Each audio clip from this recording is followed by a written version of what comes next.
नमस्कार. आज मी तुम्हाला माझी जी कविता ऐकवणार आहे त्या कवितेचं नाव आहे हक्काचे घर.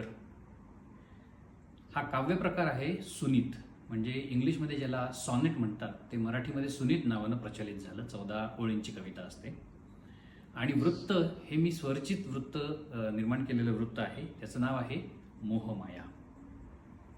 हक्काचे घर. याद येते रे पाडसा, भेट देणारे बापसा. याद येते रे पाडसा, भेट देणारे बापसा. वेळ जाईना फारसा, क्लेश होतो रे मानसा. लेक माझा बोलेल ना, लेक माझा बोलेल ना, तो भरोसा ठेवेल ना.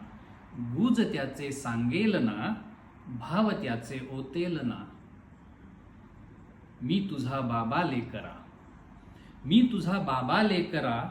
वाट आहे ये ना जरा, ये तुझ्या हक्काच्या घरा. स्वागता प्रेमाचा झरा.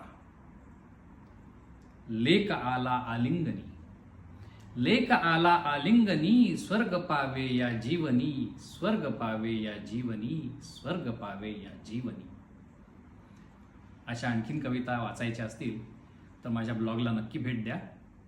धनाग्रजबोले.blogspot.com.